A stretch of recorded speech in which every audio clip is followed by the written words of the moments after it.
আসসালামু আলাইকুম, আশা করি সবাই ভালো আছেন। বাংলাদেশে বহুল প্রচলিত একটি ক্রিম হচ্ছে ডার্মাসোল্যান ক্রিম। ডার্মাসোল্যান ক্রিম কোন রোগের চর্মরোগের ক্ষেত্রে ব্যবহার করা হয় এবং এটি কিভাবে ব্যবহার করা উচিত এবং এর কোনো পার্শ্ব প্রতিক্রিয়া আছে কিনা এবং এই ক্রিমটি কারা ব্যবহার করতে পারবে আর কারা ব্যবহার করতে পারবে না ইত্যাদি সম্পর্কে আপনাদেরকে বিস্তারিত তথ্য দিব। তো চলুন ভিডিওটি শুরু। ডার্মাসোল্যান ক্রিমটি বাজারে নিয়ে এসেছে স্কয়ার ফার্মাসিউটিক্যাল লিমিটেড। 15 গ্রাম টিউবটি 3টি উপাদান নিয়ে গঠিত, যার মধ্যে আছে শক্তিশালী স্টেরয়েড ক্লোবেটাসিল প্রোপিওনেট, নিউমাইসিন সালফেট এবং নাইস্ট্যাটিন। তো চলুন জানা যাক এই ডার্মাসোল্যান ক্রিমটি আসলে কোন রোগের ওষুধ এবং কোন ধরনের চর্মরোগ হলে এটি ব্যবহার করতে পারবেন। ডার্মাসোল্যান ক্রিম সব থেকে বেশি যে রোগের জন্য ব্যবহৃত হয় সেটা হচ্ছে রিক্যালসিট্যান্ট একজিমা। এই চিকিৎসায় এই ক্রিমটি স্বল্প মেয়াদে ওষুধ হিসেবে ব্যবহার করা হয়ে থাকে।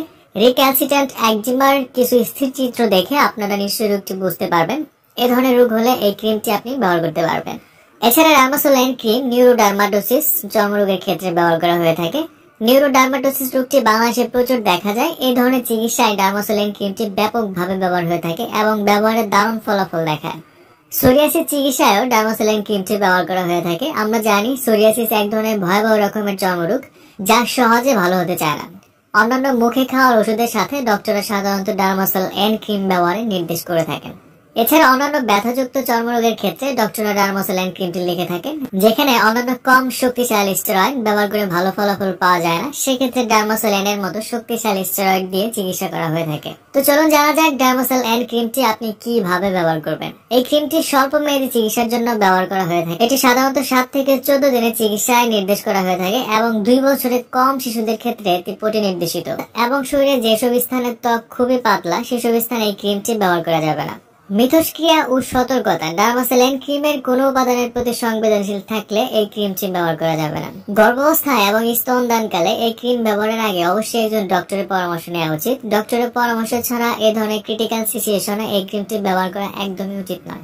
আর এই ক্রিমটি ব্যবহারের সময় খেয়াল রাখতে হবে যাতে চোখের ভেতর না যায়, কারণ চোখের ভেতর চলে গেলে চোখে গ্লুকোমা হতে পারে। কোনো কারণে যদি চোখের ভেতর ক্রিমটি চলে যায়, প্রচুর পরিমাণে পানি দিয়ে ধুয়ে ফেলতে হবে এবং অবশ্যই একজন ডক্টরের পরামর্শ নিতে হবে।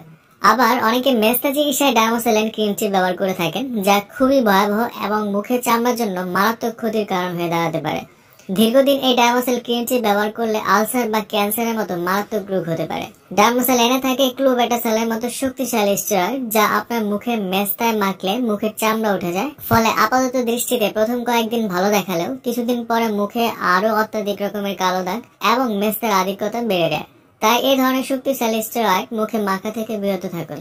ডার্মাসোল্যান 15 গ্রাম চিপটির মূল্য 75 টাকা। এটি আপনার যে কোনো কাছের ফার্মেসিতে পাবেন এবং ক্রিমটি কেনার আগে অবশ্যই এর উৎপাদন তারিখ এবং মেয়াদোত্তীর্ণ তারিখ দেখে ক্রয় করবেন এবং সকল ঔষধ ডাক্তারের পরামর্শ নিয়ে ব্যবহার করবেন। ডার্মাসোল্যান ক্রিম সম্পর্কে আপনার আরো কোনো প্রশ্ন থাকলে আমাকে কমেন্টস করে জানাতে পারেন, আমি সেখানে উত্তর দেওয়ার চেষ্টা করব। আজ এই পর্যন্তই, আগামীতে আবার দেখা হবে। সেই পর্যন্ত ভালো থাকুন।